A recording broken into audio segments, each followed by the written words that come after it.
आज का विषय है प्रेम से समझौता।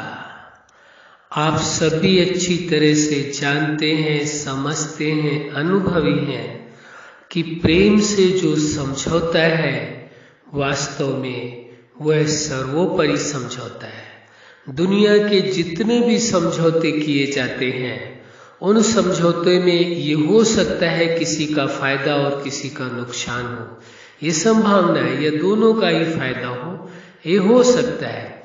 लेकिन जो प्रेम का समझौता है उसमें सर्व को फायदा ही फायदा होता है, दोनों को ही फायदा होता है, समझौता करने वाले को और समझौता जिसके साथ किया जा रहा है उसको भी, दोनों को ही फायदा है। और समझौतों में संभावना है कि दोनों को फायदा हो, लेकिन यह भी संभावना है कि एक को नुकसान भी हो। लेकिन प्रेम के समझौते में घाटे का सौदा नहीं है, फायदा ही फायदा है, सफलता ही सफलता है, असफलता का तो प्रश्न ही नहीं उठता है। इसलिए जहां आवश्यकता है प्रेम के समझौते की वहां अवश्य कर लेना चाहिए। प्रेम से समझौते की जो जरूरत है वो सभी को है, उसे अवश्य करना चाहिए, उसमें कभी इनकार नहीं करना चाहिए।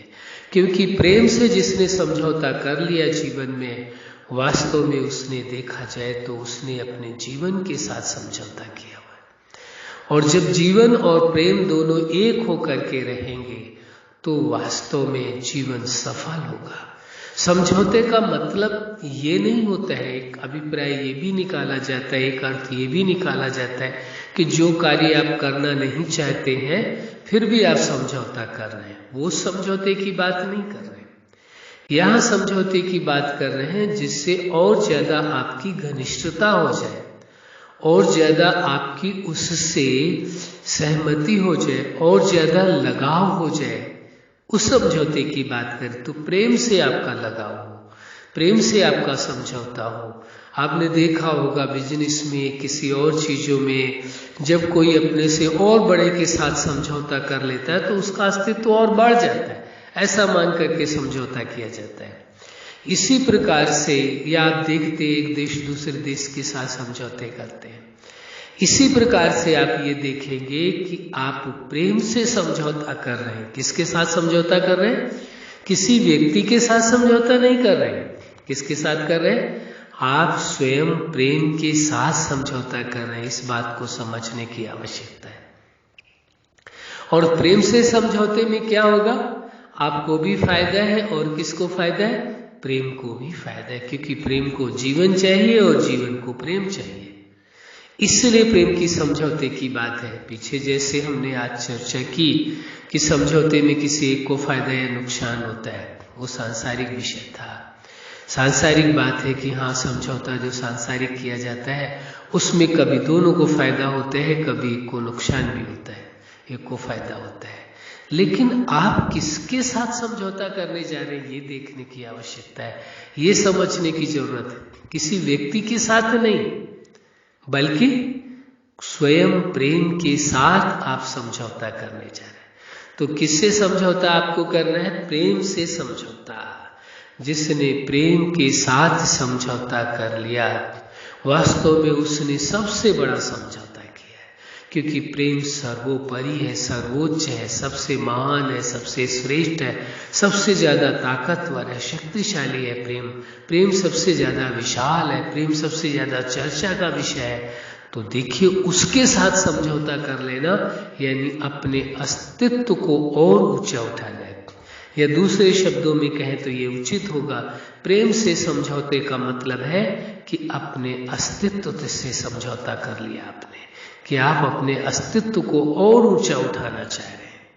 प्रेम से ऊंचा न आज तक कोई हुआ है, न कभी कोई होगा। कोई भी गुण, कोई भी विशेषता प्रेम से ऊंची नहीं होती है, क्योंकि प्रेम के कारण ही सर्व विशेषताओं का जन्म होता है। सर्व विशेषताओं की जननी है प्रेम, ये कह दे तो ज्यादा उचित होगा। प्रेम के कारण ही दया, क्षमा, कृपा, ये सारी चीजें जन्म लेती हैं। प्रेम के कारण ही पूरे विश्व के प्रति, पूरे ब्रह्मांड के प्रति जो भाव मनुष्य को पैदा होता है वो प्रेमवश होता है। उनके कल्याण का भाव, मानवता के प्रति कल्याण का भाव, प्रकृति के प्रति कल्याण का भाव जो मनुष्य के मन में आता है वो किस कारण से आता है? वो प्रेम के कारण आता है और कोई कारण नहीं। इसलिए इस वास्तविकता को, इस सत्य को स्वीकार करने की आवश्यकता है। किस चीज की? कि प्रेम की वास्तविकता को स्वीकार कर लेना है, कि प्रेम से समझौता कर लेना है। किससे? प्रेम से। प्रेम आपके अस्तित्व का हिस्सा था, आज भी आपके अस्तित्व का हिस्सा है और सदा काल आपके अस्तित्व का हिस्सा होकर के रहेगा। प्रेम न कभी आपसे अलग हुआ है और न कभी अलग होगा। हाँ, वो बात अलग है, इंसान भ्रमवश प्रेम की अनदेखी करता है, वो बात अलग। भ्रम के कारण उसकी अनदेखी कर दिया, वो विषय अलग है। लेकिन प्रेम से समझौता था, प्रेम से समझौता है और सदा प्रेम से समझौता आपका कायम रहेगा। ये कभी टूट नहीं सकता है, ये वास्तविकता है। लेकिन यदि आप प्रैक्टिकल जीवन में आप इसका अनुभव करेंगे तो उसका लाभ ले सकेंगे, इसलिए ये आवश्यक है। आज का विषय इसीलिए ही रखा गया। अच्छा, आप अपने जीवन के हर क्षेत्र में सफल रहे। आज का विषय है प्रेम से समझौता। आपका जीवन और प्रेम दोनों एक होकर के रहे, यही हमारी हार्दिक शुभकामना है। आपके जीवन में प्रेम हो, आपके संबंधों में प्रेम हो, आपके जीवन के हर पार्ट में प्रेम हो, हर संबंध में प्रेम हो, आपका जीवन ही प्रेम में हो, हर समय प्रेम ही प्रेम हो, यही हमारी हार्दिक शुभकामना है। सदा खुश रहे, मुस्कुराते रहे। धन्यवाद।